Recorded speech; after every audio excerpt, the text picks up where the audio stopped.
Netflix में इस Friday release हुई सनी कौशल यामी गौतम स्टारर चोर निकल के भागा। तो बात करेंगे इस फिल्म के पॉजिटिव एंड नेगेटिव पॉइंट्स के बारे में। So welcome to the passion and movie reviews, let's start. Film एक हेस्ट थ्रिलर फिल्म है जहां कहानी शुरू होती है एक प्लेन में जिसमें नेहा ग्रोवर नाम की एक फ्लाइट अटेंडेंट है जो मिलती है एक अंकित सेठी नाम के बिजनेसमैन से जो कि एक हीरे की कंपनी के लिए काम करता है। फूड सर्विंग के बहाने नेहा की दोस्ती अंकित से हो जाती है। फिर दोनों की मैसेजेस में बात स्टार्ट हो जाती है जिसमें अंकित नेहा को पसंद करने लगता है।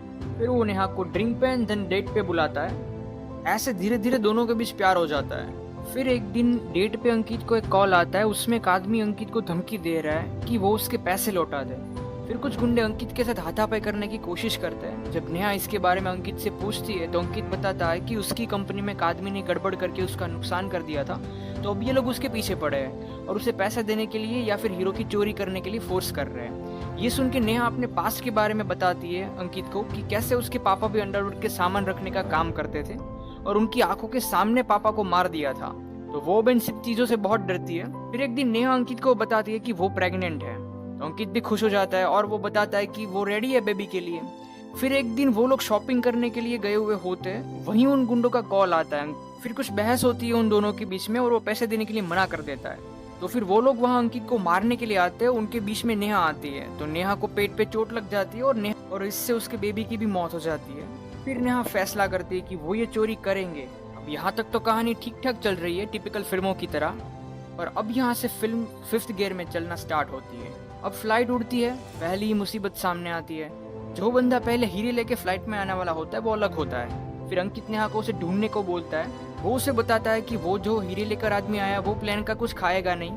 फिर नेहा उसे ढूंढ लेती है। प्लान बिल्कुल ठीक चल रहा होता है कि अचानक कहानी में एक और ट्विस्ट आता है। प्लेन में हो जाता है हाईजैक। 3 मास्क लोग प्लान को हाईजैक कर लेते हैं और सबके फोन ले लेते हैं और सबको इकोनॉमी क्लास वाले सेक्शन में बिठा देते हैं। प्लेन में एक फ्लाइट मार्शल भी होता है। हाईजैकर्स उसे ढूंढ के उसकी भी गन ले लेते हैं और उसे बांध देते हैं। फिर अंकित एक ट्रिक करता है, वो अस्थमा का बहाना होकर बिजनेस क्लास में जाता है और वहां से वो हीरे लेने की कोशिश करता है। तभी एक हाईजैकर उसे देख लेता है और अंकित को बहुत मारता है और उसका मुंह तोड़ देता है। फिर हाईजैकर्स फ्लाइट को कुल्लू उतरने का ऑर्डर देते हैं और फिर वहां पे मिस्टर शेख नाम के एक आदमी हाईजैकर से नेगोशिएशन करते हैं। इंस्पेक्टर शेख का रोल कर रहा है शरद केलकर।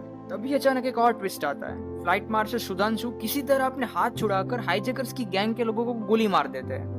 फिर एक एक करके लोग प्लेन से उतरने लगते हैं। तभी वो देखता है कि हाईजैकर्स ने अंकित को बॉम्ब लगाकर बाथरूम में लॉक कर दिया है।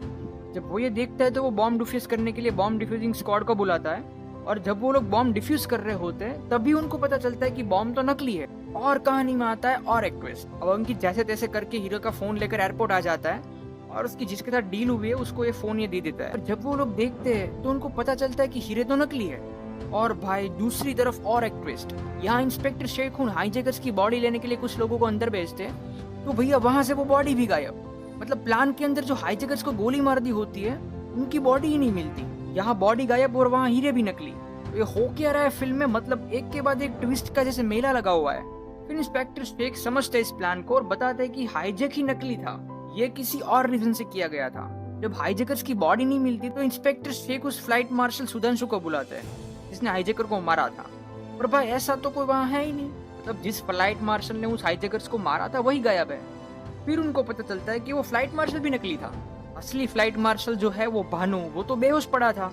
मतलब लास्ट टाइम जब दृश्यम 2 देखी थी तो इतना सस्पेंस लगा था, यहाँ बॉडी भी गायब, नकली फ्लाइट मार्शल भी गायब, और भाई पिक्चर तो अभी बाकी है। लास्ट में तो एक और ट्विस्ट आता है, मतलब बिल्कुल ही अनएक्सपेक्टेड होता है वो। और ये ट्विस्ट जानने के लिए आपको फिल्म देखनी पड़ेगी। स्पॉइलर नहीं दूंगा बट ये बोलूंगा कि 2 घंटे की फिल्म वर्थ वॉचिंग है। और लास्ट टाइम में शरद केलकर की कुछ 15-20 मिनट की जो सीन्स है, पर भाई बंदे ने क्या एक्टिंग की है।